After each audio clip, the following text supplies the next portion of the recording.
Hey guys, welcome to aspirant approach.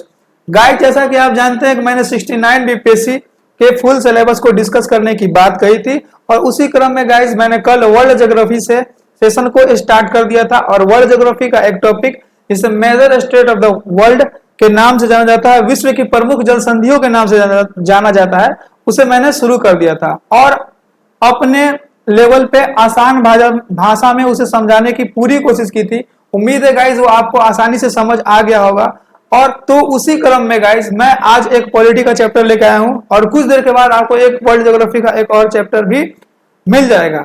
तो guys अगर आपको सारी चीजें अच्छी तरीके से समझ आती है, मेरे पढ़ाने का अप्रोच सही लगता है, तो आप चैनल को सपोर्ट करिए और कम से कम शेयर कर दीजिए ताकि कोई, क्योंकि बीपीएससी का फुल सिलेबस यूट्यूब पे कहीं नहीं है टॉपिक वाइज चैप्टर वाइज, तो आप कम से कम शेयर कर दीजिए ताकि मैक्सिमम लोगों तक पहुंच सके और मैं अपने अप्रोच को बहुत सारे लोगों तक पहुंचा सकूं। किस प्रकार से बिहारी या फिर कह सकते हैं कि एक पढ़ते हैं, मतलब इंजॉय कैसे करते हैं स्टडी को। ठीक है गाइस, तो चलिए स्टार्ट करते हैं।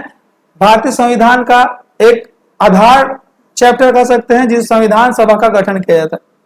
संविधान सभा का गठन या मेकिंग ऑफ कॉन्स्टिट्यूएंट असेंबली के नाम से जाना जाता है, क्योंकि संविधान का निर्माण हम सभी जानते हैं कि संविधान सभा ने ही किया था। इस वजह से हम सबसे पहले संविधान सभा का गठन टॉपिक को आज क्लियर करेंगे। ठीक है गाइस, आगे बढ़ते हैं।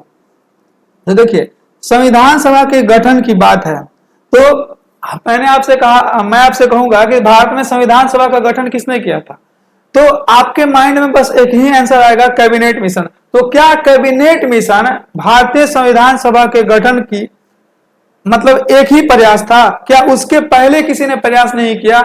क्या अंग्रेजों का बस वही एक प्रयास था कैबिनेट मिशन? जी नहीं। तो इसमें भारतीयों ने भी प्रयास किया था और अंग्रेजों के भी कुछ प्रयास थे।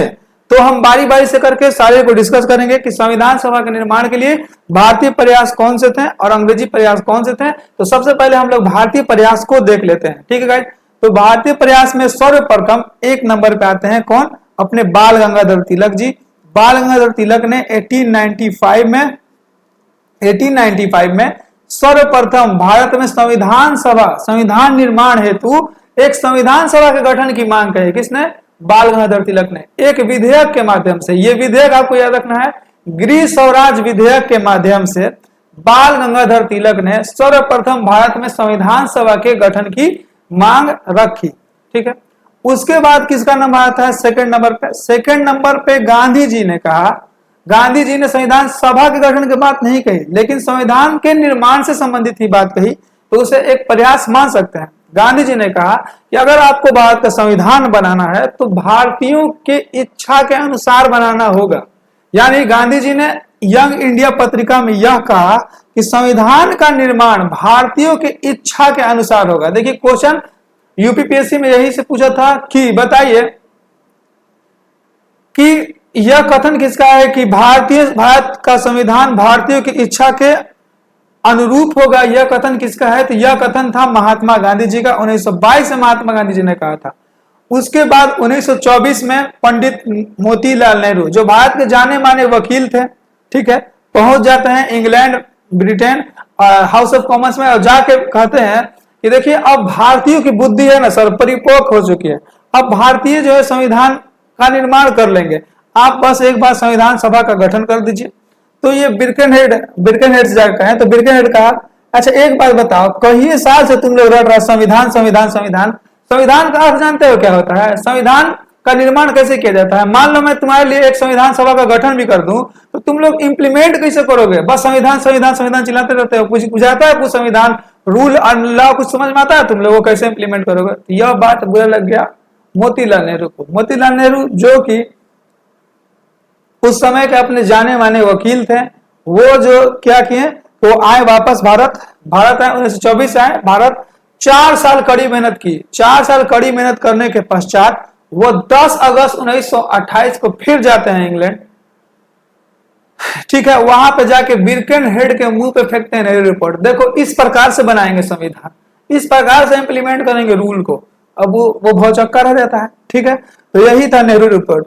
यानी संविधान सभा के निर्माण हेतु नेहरू रिपोर्ट किसने पेश किया था? तो मोतीलाल नेहरू ने पेश किया था 10 अगस्त 1928 ईस्वी 10 अगस्त गाइस देखिए ये जो वीडियो बना रहे हैं ये तीसरा फुल वीडियो बना रहे हैं। एक बार क्या हुआ गाइस कि माइक का प्लग छूट गया था, और एक बार क्या हुआ कि कहीं ये कंटेंट मिस हो गया था। तो गाइस थोड़ा आवाज लड़खड़ा रहा है, आप मेंटेन करके चलिएगा, ये तीसरा बार है, ठीक है। प्रयास करते रह रहे, प्रयास जारी है और आपका सपोर्ट चाहिए बस गाइस। फुर्ती और उमंग वही आपको देखने को मिलेगा जो फर्स्ट में था और जो सेकंड में था, और वही थर्ड में रहेगा, बस आप साथ दीजिए, ठीक है गाइस। तो मोतीलाल नेहरू जो है 10 अगस्त 1928 ईस्वी को नेहरू रिपोर्ट पेश करते हैं, और नेहरू रिपोर्ट पेश करते हैं। अब देखिए नेहरू रिपोर्ट संबंधित एक तथ्य यह है कि मैं आपसे पूछूं कि भारतीय संविधान का ब्लूप्रिंट किसे कहा जाता है, तो मैक्सिमम स्टूडेंट यह कहेंगे कि भारतीय संविधान का ब्लूप्रिंट भारत शासन अधिनियम 1935 को कहा जाता है। जी नहीं, भारत शासन अधिनियम 1935 को भारतीय संविधान का ब्लूप्रिंट नहीं कहा जाता है, नेहरू रिपोर्ट को भारतीय संविधान का ब्लूप्रिंट कहा जाता है। कई गाइड वाले ये छाप देते हैं कि भारत शासन अधिनियम को भारत शासन अधिनियम 1935 को भारतीय संविधान का ब्लूप्रिंट कहा जाता है, जो कि बिल्कुल गलत है। हम आगे बढ़ जाते हैं गाइस। हाँ, और एक बात और, यहाँ जब नेहरू रिपोर्ट पेश किया गया तो इसका विरोध किया किसने? इसका विरोध किया लीग और अंबेडकर ने, लीग प्लस अंबेडकर। अब आप पूछेंगे कि लीग और अंबेडकर ने इनका विरोध क्यों किया? तो विरोध करने का एकमात्र कारण था कि मोतीलाल नेहरू से एक गलती हो गई थी। उन्होंने इस रिपोर्ट में भारत को एक डोमिनियन स्टेट बनाने की बात कही थी। देखिए डोमिनियन स्टेट बनाने की बात कही थी। इस डोमिनियन स्टेट का हिंदी क्या होता है? अधिराज्य। अभी भी नहीं समझ में आया तो बस इतना समझ लीजिए कि मोतीलाल नेहरू ने कहा था कि अंतिम शक्ति सर आपके पास होगी, बस हमें स्वतंत्र कर दीजिए। मतलब अंतिम शासन आप ही के हाथ से होगा, वहीं से आप रेगुलेट करिए, लेकिन हमें यहां स्वतंत्र कर दीजिए। यही होता है डोमिनियन स्टेट की बात कही थी किसने? मोतीलाल नेहरू जी ने कही थी, ठीक है। अब हम आगे बढ़ जाते हैं, चौथा प्रयास देखते हैं। चौथा प्रयास के रूप में 1924 ईस्वी में स्वराज दल ने संविधान सभा के गठन की मांग की। अब ये संविधान सभा के गठन की मांग प्रथम राजनीतिक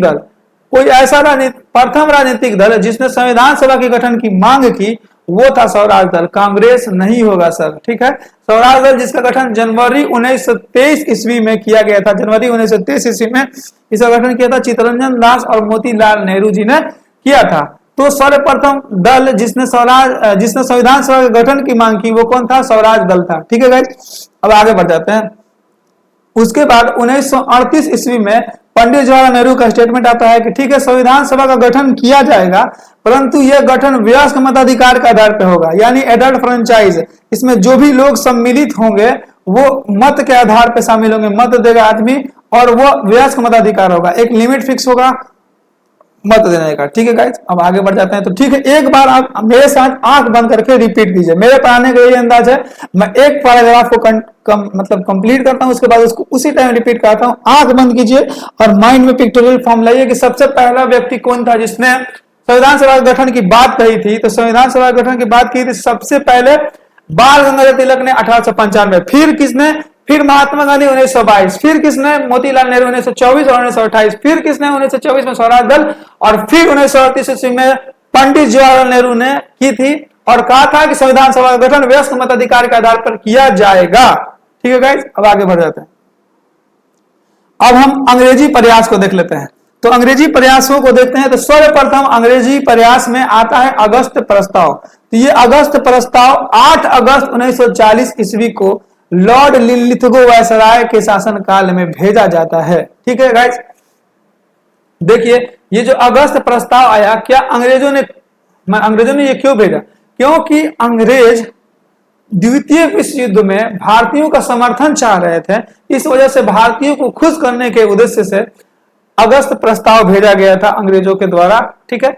अब इस अगस्त प्रस्ताव में क्या कहा गया कि ठीक है हम संविधान सभा का गठन करेंगे आपके लिए, ठीक है करेंगे, लेकिन इसमें उन्हीं लोगों को हम शामिल करेंगे जो भारत के राष्ट्रीय जीवन से, यही जो लाइन है राष्ट्रीय जीवन, इसी वजह से इसका विरोध हो गया। इस राष्ट्रीय जीवन कहने का मतलब यह है कि उस समय जो ब्रिटेन का युद्ध में सहायता कर रहा हो, जो ब्रिटेन की ओर से हो, जो ब्रिटेन के लिए कार्य करता हो, उसे ही राष्ट्रीय जीवन का कहा गया। तो विरोध होना जायज था। किसने किसने विरोध कर दिया? कांग्रेस और लीग ने इसका विरोध कर दिया। ठीक है गाइस, एक बात और आप ध्यान रखिएगा कि 1940 से 45 तक जो भी प्रस्ताव या जो भी मिशन आएंगे वो सारे असफल होंगे, क्योंकि यहाँ पे ब्रिटेन का प्रधानमंत्री है चर्चिल, और चर्चिल ये कदाचित नहीं, कभी नहीं चाहता था कि भारत में संविधान सभा का गठन हो या फिर भारत स्वतंत्र हो। वो भारत को गुलाम बनाए रखना चाहता था। इस वजह से वह बस भारतीयों को क्या दे रहा था? लॉलीपॉप दे रहा था कि भारतीय बस इसे लुभा जाए और लुभा के द्वितीय विश्व युद्ध में उनका साथ दे दे, बाद में ठोकर मारना तो मेरा काम है। ठीक है, तो इस वजह से अगस्त प्रस्ताव जो है कैंसिल हो गया, अगस्त प्रस्ताव। और इसी के विरोध में, अगस्त प्रस्ताव के विरोध में कांग्रेस ने 17 अक्टूबर 1940 ईस्वी को पवनार आश्रम महाराष्ट्र से व्यक्तिगत सत्याग्रह जो है प्रारंभ किया। अब प्रथम सत्याग्रही आप जानते हैं विनोबा भावे, द्वितीय सत्याग्रही कौन थे? जवाहरलाल नेहरू।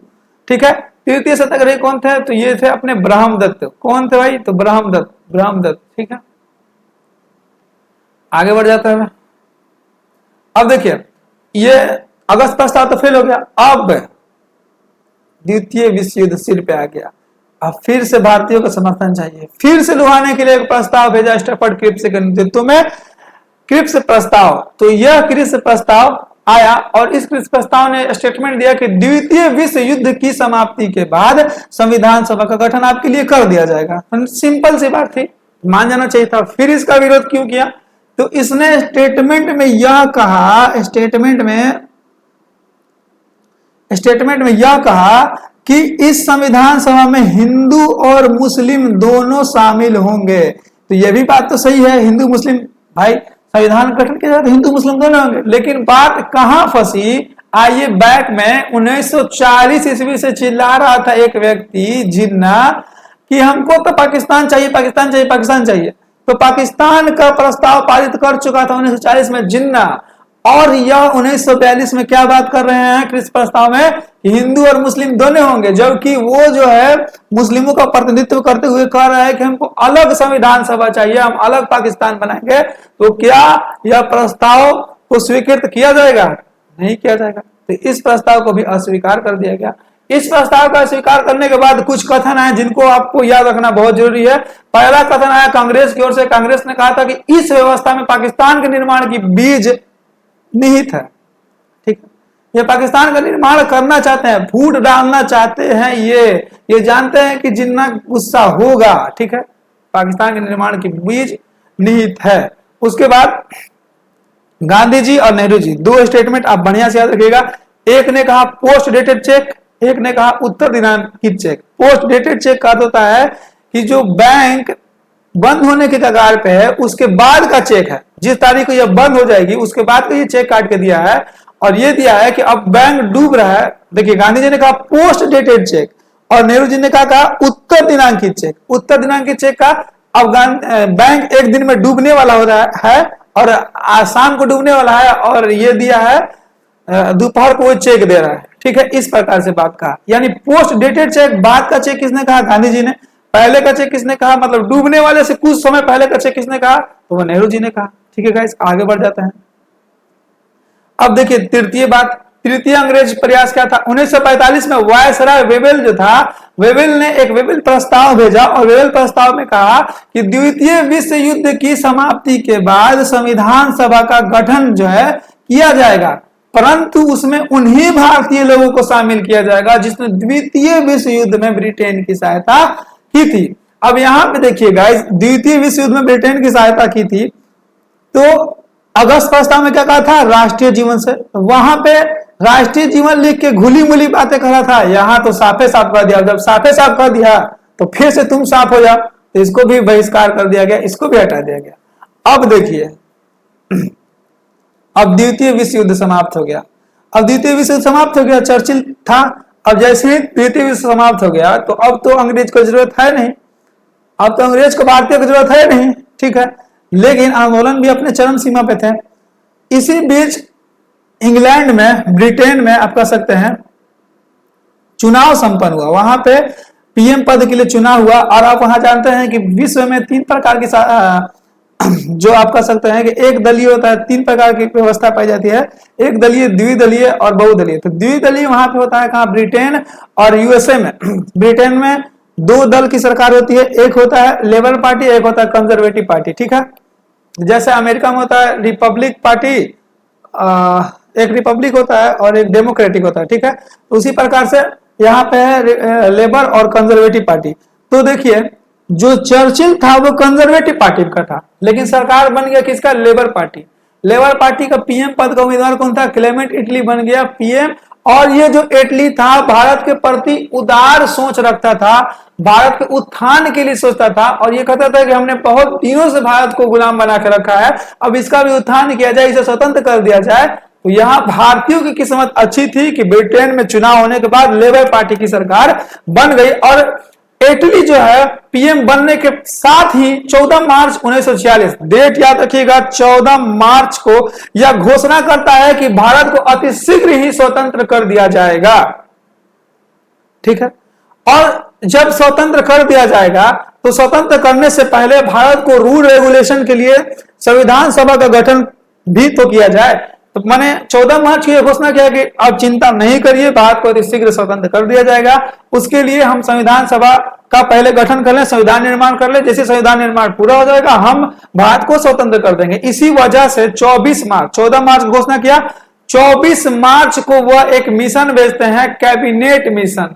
कैबिनेट मिशन, ये 3 सदस्यीय मिशन भेजते हैं कि जाइए सर, आप लोग तीनों व्यक्ति जाइए, भारत की स्थिति को समझिए, भारत के टेम्परेचर को समझिए और संविधान का निर्माण कीजिए, उसके बाद हम लोग भारत को स्वतंत्र कर देंगे। तो 3 सदस्य में कौन कौन थे, तो एक तो थे पैथिक लॉरेंस, स्टैफर्ड क्रिप्स और एबी अलेक्जेंडर। पैथिक लॉरेंस जो इस मिशन के अध्यक्ष थे, स्टैफर्ड क्रिप्स इटली की सरकार में व्यापार मंत्रालय इनके पास था, और एबी अलेक्जेंडर जो थे नौसेना या नौवाहन मंत्रालय इनके पास था। अब आगे बढ़ जाते हैं गाइस। अब देखिए जैसे ही यह 24 मार्च, देखिए 14 मार्च, 24 मार्च और सिफारिश आएगा 16 मई को। सिफारिश इन द सेंस करने का मतलब है कि अब संविधान सभा का गठन करना है, तो एक ये ओवरव्यू होना चाहिए ना, कितने मेंबर इसमें आएंगे। प्रथम सिफारिश, तो सिफारिश में कहा गया कि भारत में संविधान सभा का तो गठन किया जाएगा, जिसमें 389 मेंबर होंगे। अब ये 389 मेंबर कहां से आएंगे, एक बार आराम से समझिए। देखिए 389 मेंबर, यहाँ 292 मेंबर कहां से भैया, प्रांत से आएंगे। उसके बाद कहा 292 मेंबर प्रांत से आएंगे, और उन्होंने कहा कि 93 मेंबर्स रियासत से आएंगे, और 4 मेंबर जो हैं वो आएंगे आपको केंद्र शासित प्रदेश से। तो उस समय कौन कौन से केंद्र शासित प्रदेश थे, एक बार उसको देख लीजिए। एक था अजमेर मरवाड़ा क्षेत्र, अजमेर मरवाड़ा क्षेत्र, जो कि कहां पड़ता है भैया, राजस्थान में। दूसरा था कुर्ग, कुर्ग है आपको कर्नाटक में। और तीसरा है तीसरा है यहाँ पे बलूचिस्तान, और चौथा है दिल्ली क्षेत्र था, ठीक है। अब यहाँ पे 93 जो रियासत थे, और एक टर्म एंड कंडीशन रखा वो लोग। टर्म एंड कंडीशन क्या रखा कि 10 लाख की जनसंख्या पर एक प्रतिनिधि को रखा जाएगा। कहा कि पूरे भारत में 10 लाख की जनसंख्या पे एक प्रतिनिधि इलेक्ट होकर आएंगे। अब जब यह बात कहा तो रियासत जो थे 93 रियासत, उन रियासतों ने कहा जी नहीं, कम से कम प्रत्येक रियासत से एक प्रतिनिधि तो जाएगा ही, हम इस बात का विरोध करते हैं। उन्होंने विरोध कर दिया। तो क्या उनके विरोध का प्रभाव पड़ा अंग्रेजों पे, कहा कि मत आओ, नहीं आओ, जाओ। उनके विरोध को इग्नोर करते हुए चुनाव जो है संपन्न करा दिया गया, चुनाव प्रारंभ करवा दिया गया। अब जब चुनाव प्रारंभ हुआ तो आप भी जानते हैं कि यह अप्रत्यक्ष तरीके से चुनाव हुआ था। यानी 1935 के भारत शासन अधिनियम के समय राज्य में जो विधान परिषदों का गठन किया गया था, उनके सदस्यों ने ही संविधान सभा के सदस्यों का चुनाव किया था, ठीक है गाइस। अब आगे बढ़ जाते हैं। तो जुलाई 1946 में जब चुनाव संपन्न हुआ तो उसके परिणाम भी तो आएंगे। अब देखिए एक यहाँ पे कंट्रोवर्सी, यहाँ पे बहुत आराम से समझिएगा। देखिए जब परिणाम आए, परिणाम को एक बार डिस्कस कर लेते हैं। परिणाम में 208 सीटें आई कांग्रेस को। एक सेकंड यहाँ पे आपसे पूछते हैं गाइस, आप बताइए कि इस चुनाव में लीग जो है वो शामिल हुई थी कि नहीं हुई थी? लीग जो है इस चुनाव में शामिल हुई कि नहीं हुई? बहुत सारे लोग या गाइड वाले ये छाप देते हैं कि लीग इस चुनाव में शामिल नहीं हुई थी, जबकि लीग इस चुनाव में शामिल हुई थी। उसके शामिल होने का कारण सुनिए। जैसे ही कैबिनेट मिशन आया, जिन्ना पहुंचता है कैबिनेट मिशन के अध्यक्ष लॉरेंस के पास, कहता है कि सर देखिए हमारी 2 मांगे हैं, आप पूरा कर दीजिए उसको, ठीक है, बस इसी मांगे के लिए यहाँ पे लड़ाई हो रहा है, आप हमारी 2 मांगों को सुन लीजिए। एक मांगे कि आप पाकिस्तान का निर्माण कर लीजिए और एक मांगे कि आप एक नहीं 2 संविधान सभा का गठन कर दीजिए। तो लॉरेंस ने कहा कि चुपचाप से साइड में जाकर बैठ जाओ, नहीं तो इतना जोर से लगेगा कि हम ये सब बैठे रह जाओ। तो बेचारा वो कहा कि अब तो ये लोग का जोर जबरदस्ती है, अब चुनाव हो रहा है तो होने दो, कम से कम एक बार किस्मत तो आजमा के देख लिया जाए, एक बार किस्मत तो आजमा के देख लिया जाए। तो वो भी चुनाव में आता है लीग, लेकिन किस्मत बहुत बेकार रहता है और मात्र 73 सीट लेके आता है और 73 सीट लेके अपमानित हो जाता है और 15 सीट अन्य के खाते में जाता है। अब देखिए लीग को 73 सीटें हैं, अब लीग तो है सरकार, ये गवर्नमेंट में आ नहीं सकता, पीएम मतलब इसके तो ज्यादा मेंबर्स है नहीं, ठीक है गाइस, संविधान सभा में तो गवर्नमेंट में ये आ नहीं सकता है। तो अब इसके पास ऑप्शन का चाहिए, बस वही अपना पुराना प्रत्यक्ष कार्यवाही दिवस अपना दिया, प्रत्यक्ष कार्यवाही अपना के दंगा भड़का दिया पूरे भारत में। लीग ने 16 अगस्त 1946 ईस्वी को प्रत्यक्ष कार्यवाही दिवस मनाया और पूरे भारत जो है, पूरा भारत आग की लपटों में समा गया और बेमौत लोग मारे गए, बेजुल्म के लोग मारे गए, अच्छे लोग शरीफ लोग मारे गए। ये भारत को आग में जलता हुआ देखकर इटली ने कहा वेवेल उस समय का वायसराय था कि ये निर्दोष लोग क्यों मर रहे हैं, इनको रोको। तो वेवेल ने भाई अपने हाथ पकड़ दिए, हुजूर ये हमारे बस का बात नहीं है, ये अब हमसे नहीं होगा। तो वेवेल कहा कि ठीक है तुम यहाँ से जल्दी से चले आओ और यहाँ से भेजते हैं किसको, माउंटबेटन को। तो माउंटबेटन जी यहाँ पे आते हैं और आते आते जाते हैं जिन्ना के पास, बताओ बाबू तुमको क्या पसंद है, बहुत तुम हल्ला करके रखा है। तो कहा कि सर बस पाकिस्तान, दूसरा कोई बात है आप हमसे मत करिए। चलो ठीक है, एक बात सुन लिया। फिर जाते हैं महात्मा गांधी जी के पास। गांधी जी कहते हैं कि अगर आप पाकिस्तान का निर्माण करेंगे ना तो मेरे लाश के ऊपर से करिए, अगर पाकिस्तान का निर्माण होगा तो वो मेरी लाश के ऊपर से होगा।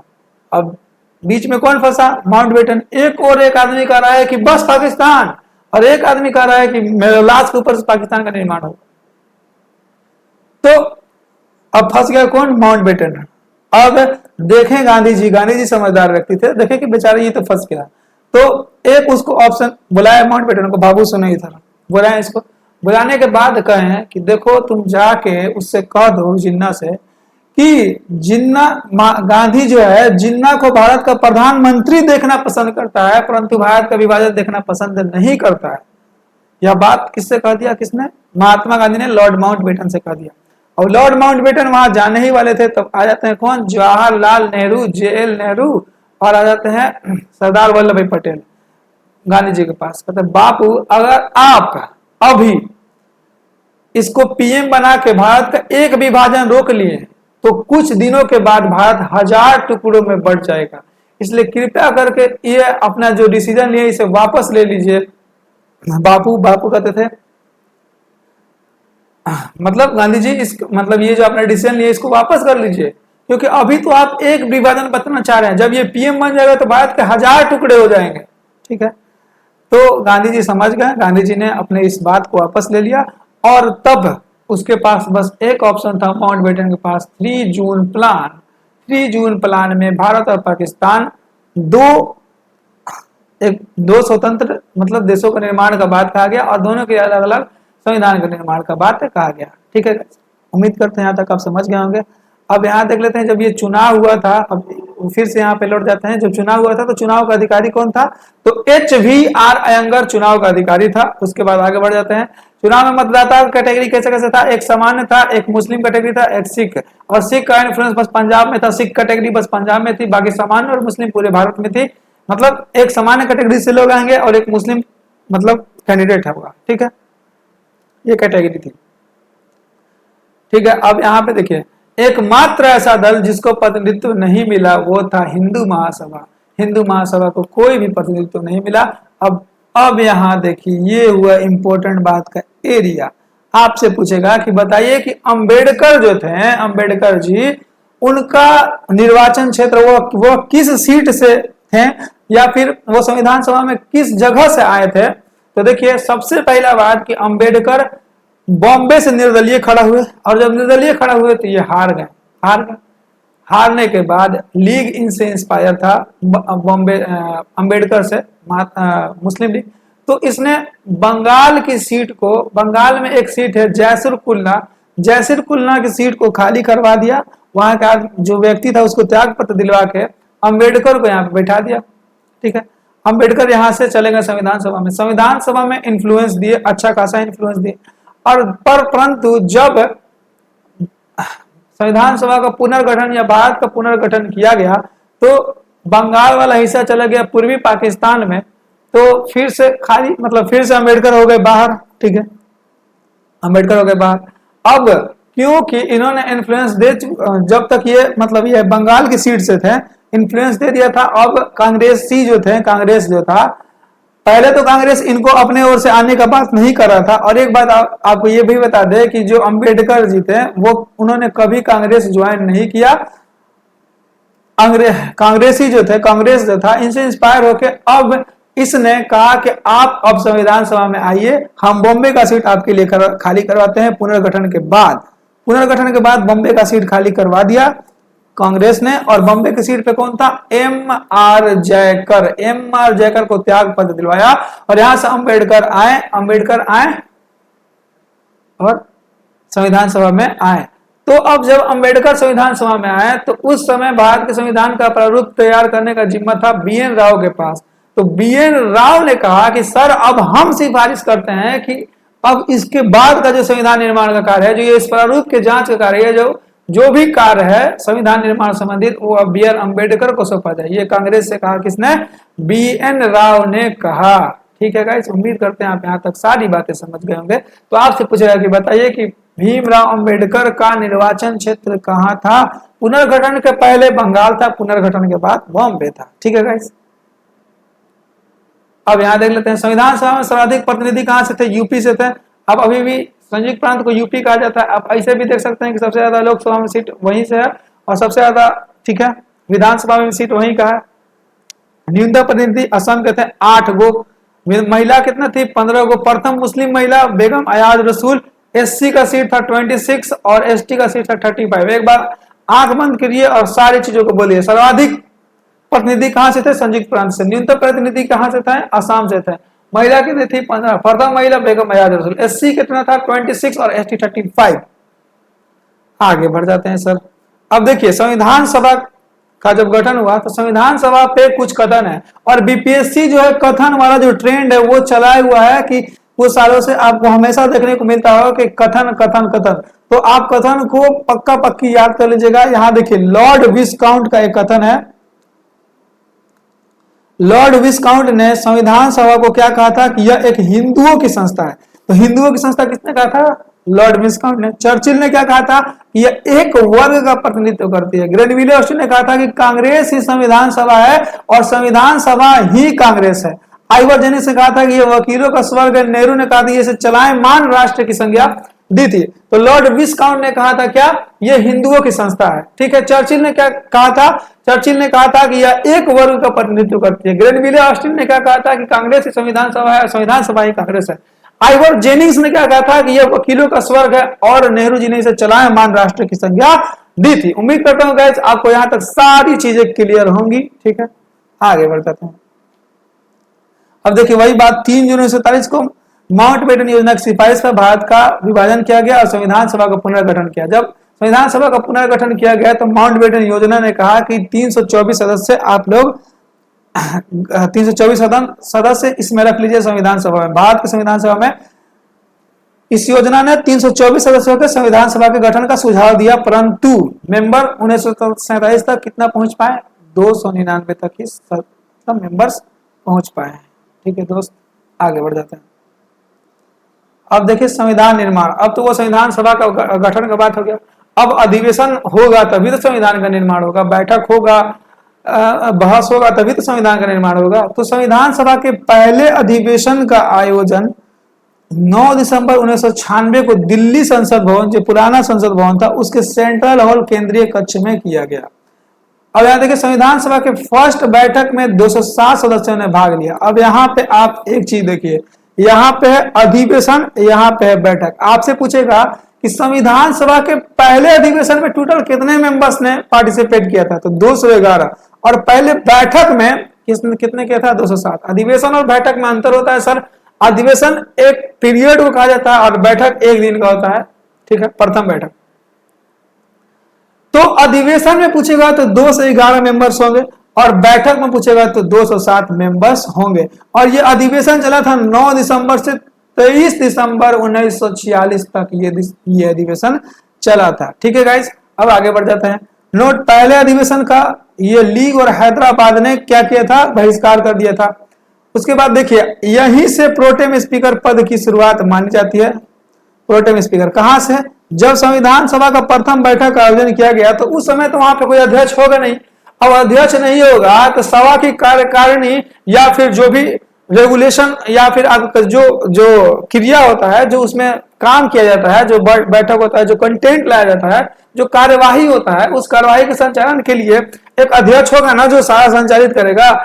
तो उस समय तो चुनाव हुआ नहीं था प्रथम बैठक के दिन, तो उसी में से जो सबसे वरिष्ठ और अनुभवी व्यक्ति थे सच्चिदानंद सिन्हा जी को संविधान सभा का अस्थायी अध्यक्ष बना दिया गया और इसी दिन से प्रोटेम स्पीकर पद की शुरुआत भारतीय संविधान में मानी जाती है। ठीक है गाइस, आगे बढ़ जाते हैं।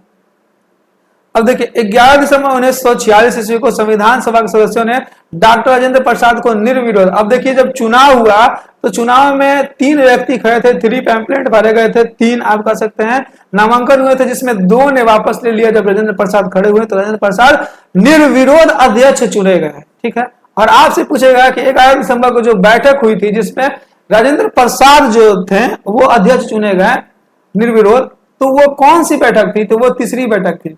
आप जब भी बुक पढ़िएगा तो लिखेगा कि 9 दिसंबर को सच्चिदानंद सिन्हा अस्थायी, 11 दिसंबर को अस्थायी चुने गए, कौन, राजेंद्र प्रसाद। तो आपको लगेगा कि यह प्रथम बैठक था, यह द्वितीय बैठक था। जी नहीं, 10 दिसंबर को भी एक बैठक हुई थी, इस वजह से यह तीसरी बैठक थी। और संविधान सभा के उपाध्यक्ष कौन थे, उपाध्यक्ष, ये सारी बातें तो फैक्चुअल में भी आपने पढ़ा होगा कि एस.सी. मुखर्जी और वी.टी. कृष्णमाचारी इसके उपाध्यक्ष थे। एस.सी. मुखर्जी और वी.टी. कृष्णमाचारी। संविधान सभा का संवैधानिक सलाहकार कौन था, बी.एन. राव था। संविधान सभा का प्रारूप किसने तैयार किया था, बी.एन. राव ने तैयार किया था। और यही बी.एन. राव जो है उन्होंने कहा कि मैंने प्रारूप तो तैयार कर दिया, लेकिन इसकी समीक्षा, इसकी जांच का कार्य मैं किसको सौंपता हूँ, मैं सौंपता हूं एक समिति बना के बी आर अम्बेडकर को। 29 अगस्त 1947 को एक समिति का गठन किया गया, जिसका अध्यक्ष कौन थे, बी आर अम्बेडकर थे, जो कौन सा ड्राफ्टिंग कमेटी के नाम से जाना गया। ठीक है, अब इस ड्राफ्टिंग कमेटी में टोटल 7 मेंबर थे, अध्यक्ष बने अम्बेडकर 30 अगस्त 1947 को। देखिए, समिति का गठन किया गया था 29 अगस्त को और ये मेंबर्स अध्यक्ष कब बनते हैं, 30 अगस्त 1947 को। आपसे ये पूछा जा सकता है कि अम्बेडकर जो है ड्राफ्टिंग कमेटी का अध्यक्ष कब बने, तो 30 अगस्त 1947 ईस्वी को। इसमें निम्न सदस्य थे, फर्स्ट थे गोपाल स्वामी अयंगर, कृष्ण स्वामी अयंगर। अब देखिए, स्वामी इसमें भी है, स्वामी इसमें है, बस गोपाल और कृष्ण, गोपाल कृष्ण। उसके बाद आगे बढ़ते हैं के एम मुंशी, उसके बाद एकमात्र कांग्रेसी सदस्य थे के एम मुंशी। उसके बाद बी एल मित्तर थे जिन्होंने त्याग पत्र दे दिया था, उसके जगह पे एन माधव राव आए थे। उसके बाद कौन थे, मोहम्मद सादुल्ला थे और डीपी खेतान का निधन हो गया था, तो टीटी कृष्णमाचारी आए थे। आंख बंद कीजिए और बोलना शुरू कीजिए। Gopal Swami, Krishna Swami, K M Munshi, DP Khaitan, sorry K M Munshi के बाद डीपी खेतान मर गया तो कौन आया, एन माधव आया। उसके बाद कौन था, तो उसके बाद बी एल मित्तर था, बी एल मित्तर जब त्याग पत्र दे दिए तो कौन आया, एन माधव राव आया। डीपी खेतान का निधन हो गया तो टीटी कृष्णमाचारी और मोहम्मद सादुल्ला। एक बार फिर से, गोपाल स्वामी, कृष्णा स्वामी, के एम मुंशी एकमात्र कांग्रेसी सदस्य। उसके बाद के एम मुंशी के बाद डीपी खेतान ने त्याग पत्र दे दिया तो एन माधव राव। उसके बाद कौन आया, उसके बाद आया मोहम्मद सादुल्ला और मोहम्मद सादुल्ला के बाद आपको बी एल मित्तर, यहाँ देखिएगा मैं थोड़ा कंफ्यूज, मेरे जो लाइनिंग याद करने का था वो गोपाल स्वामी, कृष्ण स्वामी, के एम मुंशी और डीपी खेतान था, इस वजह से मैं थोड़ा कंफ्यूज हो गया हूँ। बी एल मित्तर ने त्याग पत्र दिया था, एन माधव राव आए थे और डीपी खेतान का निधन हुआ था, जिसके बाद टीटी कृष्णमाचारी आया था। आगे बढ़ जाते हैं गाइस। अब देखिए, 11 दिसंबर को तो राजेंद्र प्रसाद अध्यक्ष चुने गए। 13 दिसंबर को नेहरू जी कहते हैं कि ठीक है संविधान का निर्माण किया जाता है, किया जा रहा है, लेकिन ये संविधान किन किन बातों पर केंद्रित होगी, किन किन उद्देश्यों पर केंद्रित होगी, किस मोटिव से इस बनाया जा रहा है, उस मोटिव को प्रदर्शित करने के लिए जवाहरलाल नेहरू ने उद्देश्य प्रस्ताव पेश किया संविधान सभा में। और इसी उद्देश्य प्रस्ताव को यह उद्देश्य प्रस्ताव 22 जनवरी 1946 या फिर एक सेकंड मैं देख ही लेता हूं, 22 जनवरी 1947 को, यह 22 जनवरी 1947 को इसे पारित कर दिया गया। ठीक है, 22 जनवरी 1947 को यह उद्देश्य प्रस्ताव पारित हो जाता है। यह उद्देश्य प्रस्ताव, उद्देशिका या प्रस्तावना, यह जब हम भी संविधान का प्रस्तावना पढ़ते हैं तो हमको पता चल जाता है कि यह जो संविधान का निर्माण किया गया है वो किस मोटिव पे किया गया है। ठीक है गाइस, और नेहरू जी ने कहा कि भारत एक संपूर्ण प्रभुत्व संपन्न लोकतांत्रिक यानी डेमोक्रेटिक और रिपब्लिक, संपूर्ण प्रभुत्व संपन्न करने का मतलब है कि भारत अपना फैसला लेने के लिए स्वतंत्र है दोस्त, भारत किसी पे आश्रित नहीं है। ठीक है, अब संविधान निर्माण है तो कुल कितने अधिवेशन हुए, तो 11 + 1 टोटल 12 हुए। अब ये एक का कहाँ फंड है तो उसको भी देख लेंगे। बैठकें कितनी हुई, 165 + 1, इसको भी एक को देख लेंगे, 166 बैठक हुई थी। वाचन बहस कितना हुआ, 3 ठो। अब यहां देख लीजिए 11वां अधिवेशन का आयोजन हुआ 26 नवंबर 1949 ईस्वी को। इस दिन संविधान बनकर पूर्ण रूप से तैयार हो गया था। ठीक है, इस दिन संविधान को अंगीकृत करने का मतलब होता है स्वीकृत, एक्सेप्टेड हो गया, एक्सेप्टेड। और अधिनियमित का मतलब होता है रेगुलेट हो गया यानी लागू हो गया। उसके बाद होता है आत्मार्पित यानी जनता को दे दिया गया, जनता को, पीपल्स को ये समर्पित कर दिया गया। 26 नवंबर 1949 को भारतीय संविधान को अंगीकृत, अधिनियमित और आत्मार्पित कर दिया गया और संविधान को इस दिन आंशिक रूप से लागू कर दिया गया। अब 16 अनुच्छेद मैंने आंशिक रूप में 16 अनुच्छेद के साथ मैंने 16 अनुच्छेद चल रहे थे, चलन में थे, 16 अनुच्छेद चलन में थे, इसी के साथ संविधान को लागू किया गया। लेकिन आप अब पूछेंगे जब 26 नवंबर 1949 ईस्वी को संविधान बनकर तैयार हो गया था तो 26 नवंबर 1949 को ही लागू क्यों नहीं कर दिया गया, तो इसका कारण आपको यह है, पीछे आइए। नेहरू जी 26 जनवरी 1930 ईस्वी को रावी नदी के तट पर, जब अंग्रेजों ने रावी नदी के तट पर मध्यरात्रि को झंडा फहराया था। ठीक, और झंडा फहरा के भारत को स्वतंत्र घोषित किया गया था। 26 जनवरी को उस दिन मनाया गया था क्या, स्वतंत्रता दिवस मनाया गया था। तो इस तिथि को याद रखने के लिए, क्योंकि इसी तिथि से 26 जनवरी को हमेशा मनाते आए, मतलब जब 26 जनवरी से 30 को जवाहरलाल नेहरू ने झंडा फहरा कर भारत को स्वतंत्र घोषित कर दिया, तो इस तिथि से 1931, 1932 प्रत्येक 26 जनवरी को हम लोग स्वतंत्रता दिवस मनाते आ रहे थे। इसी तिथि को याद रखने के लिए 26 नवंबर 1949 को ना करके, क्योंकि 2 महीना के बाद आ जाता, 2 महीना के बाद 26 जनवरी भी आ रहा था, इसीलिए इस तिथि को याद बचाए रखने के लिए 26 जनवरी 1950 को संविधान को लागू किया गया। ठीक है, अब 15 अगस्त 1947 को जब संविधान आजाद हुआ तो हम उस समय जाके थोड़े कहेंगे कि सर 26 जनवरी को सर कर दीजिएगा ना, हम लोग बहुत इंपॉर्टेंट डेट है, पिछले साल से मनाते आ रहे हैं, नहीं ना होगा, क्या पता अंग्रेज का मूड चेंज हो जाता। ठीक है गाइस, तो अब 26 नवंबर को चेंज करके कब लागू किया गया, 26 जनवरी 1950 को। तो अब 26 नवंबर भी तो भाई एक ऐतिहासिक डेट है, तो 26 नवंबर को याद करने के लिए भारत सरकार ने 2015 में भीमराव अम्बेडकर की 125वीं जयंती पर 26 नवंबर को संविधान दिवस मनाने की बात कही।